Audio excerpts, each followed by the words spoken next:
this dog is being trained to attack. Get your dog! Good job, buddy. Good boy. We want to train a dog to where, we can take out, people. Your hands behind your back. These kinds of dogs often go on to work with police, or they end up in jails and prisons.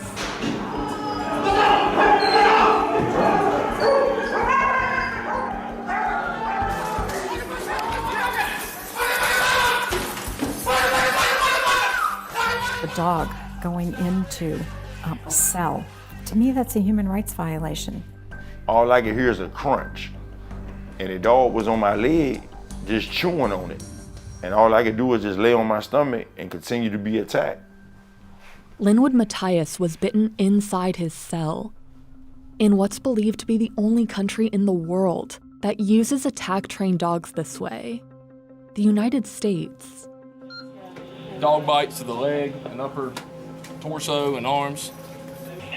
We'll be placing the offender in 5-point restraints and ISO.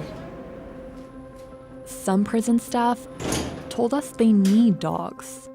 They provide unbelievably positive impact to staff and inmate safety. I never fully recovered. I spent 5 years in a wheelchair. 5 years in a wheelchair.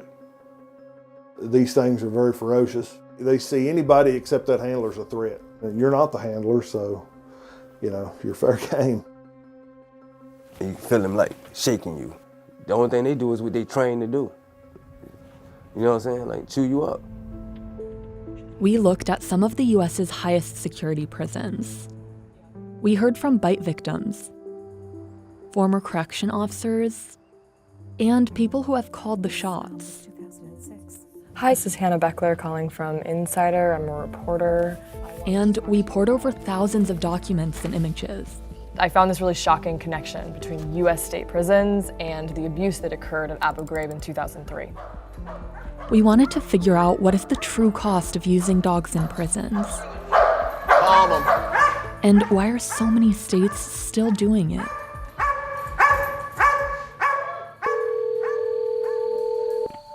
Hello, this is a prepaid debit call from Red Onion State Prison.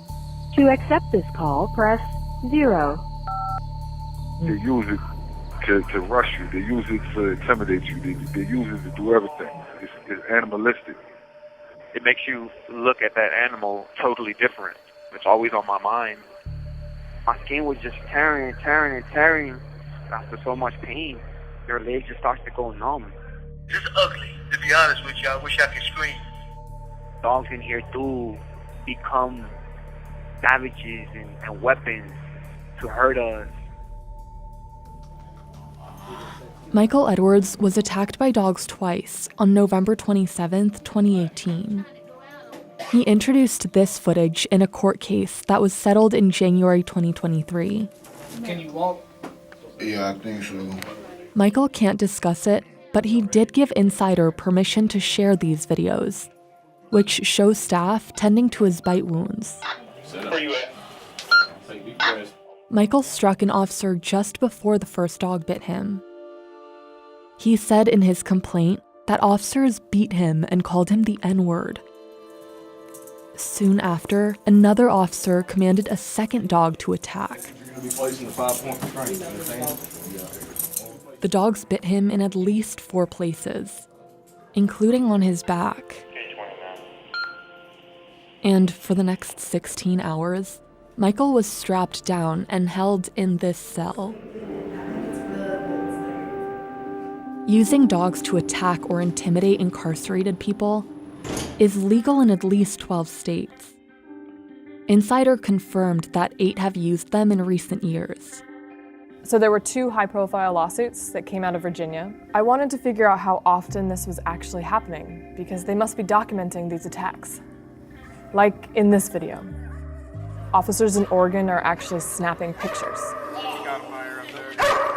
But Virginia wasn't handing over any bite reports, so Insider decided to sue for them.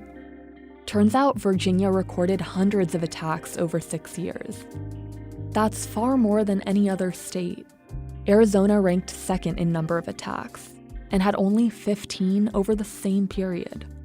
Out of all the places we looked at, we tracked the most bites at this high-security prison in Virginia, Red Onion.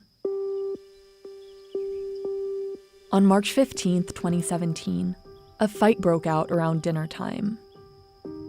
Officers ordered everyone to the ground. Everybody complied, and I'm the only one that got attacked. And the dog was on my leg, with my leg way up in the air, but his mouth wrapped around right here. And the police talking about, "Yeehaw, get him, boy, get him, boy." And it's bad enough they already treat us like animals in cages. We're a bunch of sheeps in there, and the dogs keep us in line. In the end, Linwood needed 3 surgeries and 42 stitches. I was handcuffed and shackled to a bed. The surgeon kept telling me, he was like, "You're not gonna be able to walk again." And I'm telling him, "Yeah, I am." He was released from prison in 2022. You know, a lot of times I don't even want to look at my leg. It's like reliving it every day all over again. According to court records and medical reports, many bite victims suffer from panic attacks, depression, and PTSD for months, even years after. I still ain't getting no sleep. I spend more time thinking about what happened to me in prison than I think about the real world. Most prisons that use dogs today began doing so in the 80s and 90s. At the time, the war on drugs was heating up. Sentences were getting harsher. Officers were using more modern weapons against prisoners, like tasers and pepper spray. And increasingly, something with a much longer history: dogs. This is not a new thing that's happening. Tyler Perry traces the history of weaponized dogs all the way back to colonial times. He explained how the practice was later adopted on plantations. Many people did believe that dogs could see race and that they could be trained to solely hunt and attack black bodies. So the dogs are both psychological terror, but they're also a literal presence upon the plantations to remind people to not even think about attempting to run away, because if they're caught, the dog could either significantly injure them or in some cases maul them to death. That mentality of the use of dogs for racialized terror is reverberated even after slavery ends. Dogs are being used in prisons that are being built throughout the South. Songs become written about dogs. There's actually one song that's directly called the Bloodhound Blues.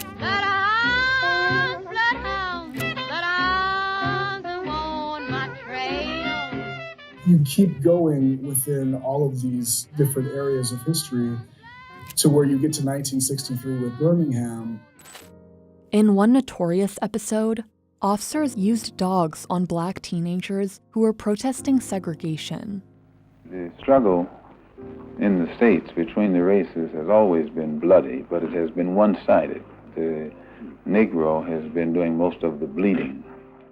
100 years ago, they used to put on a white sheet and use a bloodhound against Negroes. Today, they have taken off the white sheet and put on police uniforms. They've traded in the bloodhound for police dogs, and they're still doing the same thing. You know, up in these mountains, there's a lot of racism up there. What you read in the internet about Red Onion was actually happening. Racism and dogs attacks. They use racial terms even when the dog is not present. They'll walk past your door, call you the N-word. In a number of cases we looked at, men reported being racially abused during or after their attacks. I've spoken with current or former inmates in Virginia facilities, including 5 at Red Onion, who said they were subjected to racist abuse. They said that the N-word was used, or a handler referred to dogs liking, quote, dark meat. Do you have any response to these allegations? I'm not aware of any situations of that nature. All of our canine handlers wear body cameras, so this video and audio is recorded, and that's certainly a protection for them and for the inmates as well. We made a public records request for those body cam videos, but the Virginia Department of Corrections denied it. Rick White runs Red Onion State Prison. Prior to 2011, that's when the K-9 program began at Red Onion. Inmates were largely held in individual settings. We now have 11 general population pods. The K-9 programs allowed that to happen so we could safely move groups together. I wasn't able to find any academic studies that assess the efficacy of using patrol dogs in correctional settings, so I'm curious what information or training informs your use of patrol dogs at Red Onion State Prison. I also am not aware of any academic studies, just my professional observations and workings of the prison. There have been inmates fighting, assaulting each other, that won't stop with staff presence, with staff commands. Can you tell me what specifically the patrol dogs do to facilitate this level of safety? Obviously, staff and inmates know that they're there, you can see them, and it provides them an element of safety knowing that the canines are there to intervene, or to reduce a person's thoughts of maybe participating in unwanted behavior. Almost a decade before Red Onion introduced its program, the U.S. was internationally condemned for torturing prisoners, sometimes with dogs. Hundreds of photographs surrounding the incident of abuse at Abu Ghraib. The abuse was far more widespread than we were initially led to believe. MP dog handlers were subjecting 2 adolescents to terror from the dogs for the purposes of playing a game. The U.S. military decided to introduce dogs at Abu Ghraib in 2003 because they had proven effective at Guantanamo Bay. And the 8 private contractors the U.S. hired to help set up the prison at Abu Ghraib were all high-level prison officials who had started or supervised dog programs in U.S. state prisons. There was Lane McCotter. He started the New Mexico prison system's first patrol dog program as the cheapest security the state will ever buy. Gary DeLand started the Special Operations Unit in Utah that used dogs for cell extractions. Terry Stewart authorized the pilot program that started using attack-trained dogs for cell extractions in Arizona in 1997. The list goes on. Dogs were used for interrogations to, quote, exploit the Arab fear of dogs, according to government reports. But unlike at Guantanamo, dogs here were often unmuzzled, which the military later said was against protocol. These 2 dogs seen here bit a prisoner right after these photos were taken. Eventually, 2 military dog handlers were found guilty of abusing detainees at Abu Ghraib. The private contractors denied any knowledge of abuse. And most of them went right back to work at prisons in the United States, or as prison consultants. Steve Kennaway, a commander of an army unit stationed at Abu Ghraib, eventually became the superintendent of this maximum security prison in Massachusetts. He was in charge when a dog attacked a man named Dionisio Paulino outside his cell.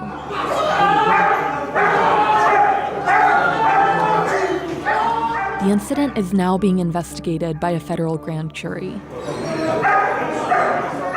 It was a sharp turn for a state that had ended this kind of dog use years earlier, back in 2006.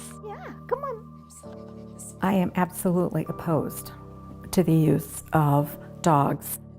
When Dr. Kathleen Dennehy became commissioner of the Massachusetts Department of Correction, she banned the use of dogs for attacking prisoners. It's like lighting a flame. It's like throwing a match on a situation. The reality is the potential is always there for the dog to attack, to do some serious injury, to muscles, to nerves, to literally rip flesh off of someone's body. Dr. Dennehy left her post in 2007. And it wasn't long before Massachusetts began using dogs inside cells again. The state's Department of Correction told Insider they used the dogs for intimidation, not attacks. Please get angry about us and the dog and he'll find you and bite you. This video shows a cell extraction at a jail in Oregon. It was released in 2018.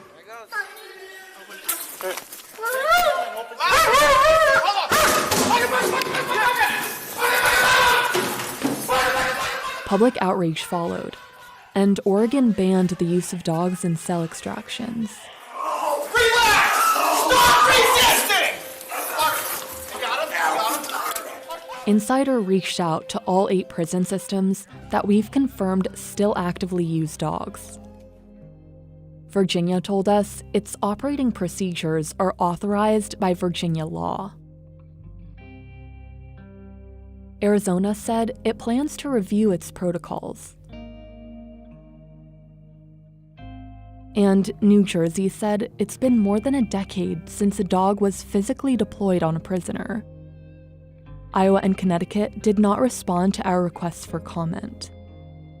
Indiana and Delaware defended the usefulness of dogs and canine industry training standards. All of these prison systems get their dogs from trainers, like Tri-State Canine Services in Ohio. Dave Blosser used to be a police dog handler. Hook him, Daddy. I'm gonna let him have it. Slide out, slide out, slide out. Boom, let him carry it. Move him, move him, move him, move him, move him. Good boy. This is where the handler is gonna look for opportunity. Today, he trains dogs and their handlers to do things like detect drugs. Just like that. Good job. That's heroin. Mark it down for your notes. Or track people and take them down. You're gonna come up here with your dog on harness. Your announcement. Police K-9, you need to make your presence known. I will release my dog. He will find you and he will bite you. Decoy is gonna step out of the tree line. He's gonna do the yell, oogie boogie woogie. He's gonna step back in. We'll do a 3-4 count. Boom. And then there's what Blosser calls bite work.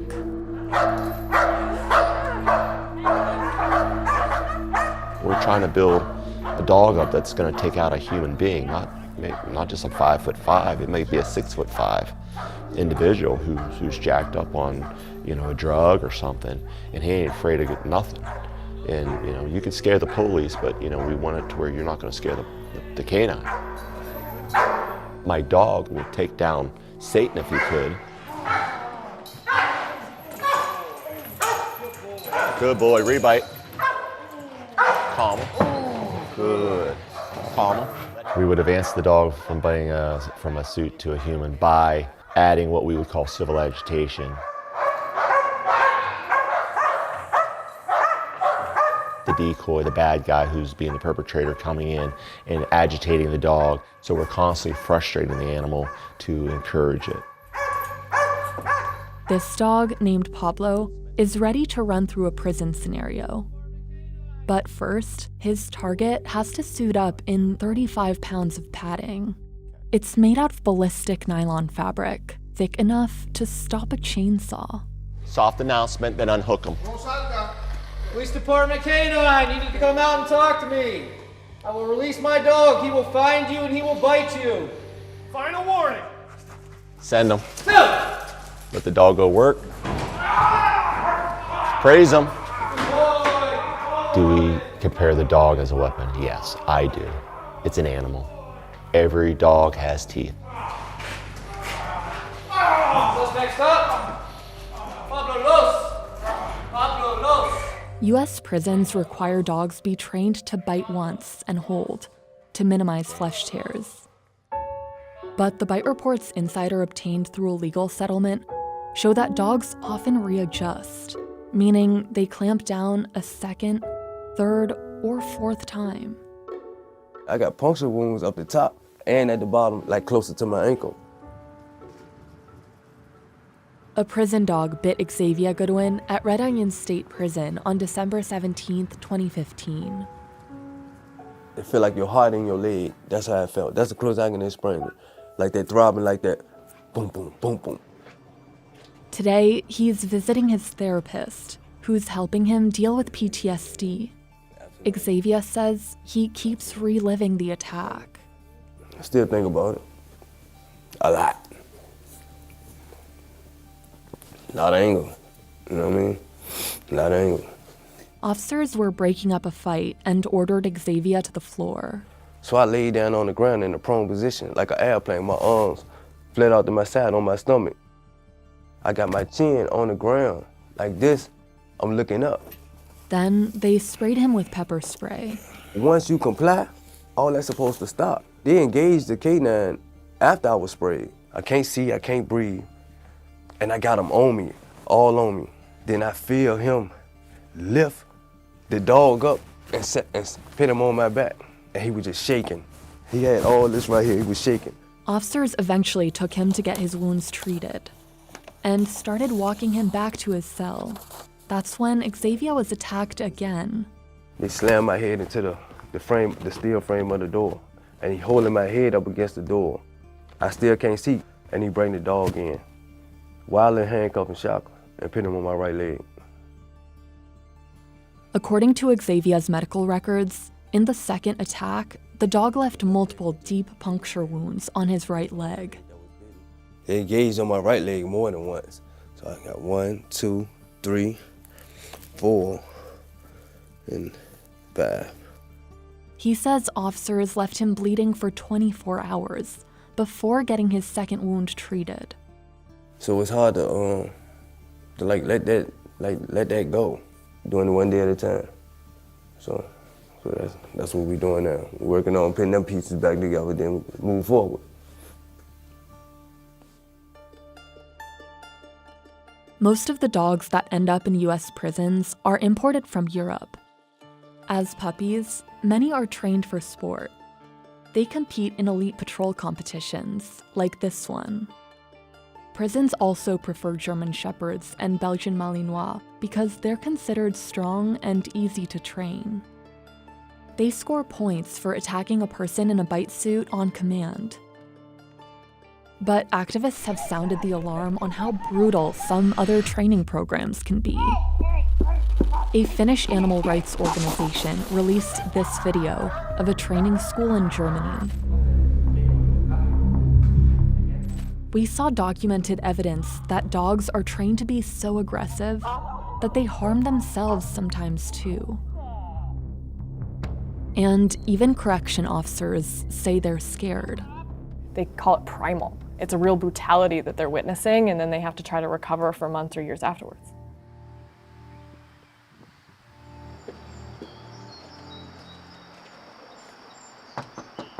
We visited Brian Mitchell, who worked in 2 of Virginia's highest security prisons, Red Onion and Keene Mountain.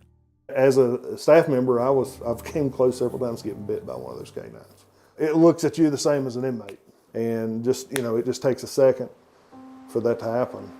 He says he saw dogs bite people at least 5 to 7 times a year at Keene Mountain. I think they're definitely over-dependent on them. These things are very ferocious, very loud. From my perspective, I worked 22 years in the department, there are other ways of handling things. They weren't active. They were there to monitor and kind of provide oversight. And because of the staff shortages, the canine officers became more deployed, I guess. They were utilized in multiple ways, and it just increased. The challenges in the facilities, it's just a very tight place. Everybody's packed in there. The chances of someone getting bit are really high.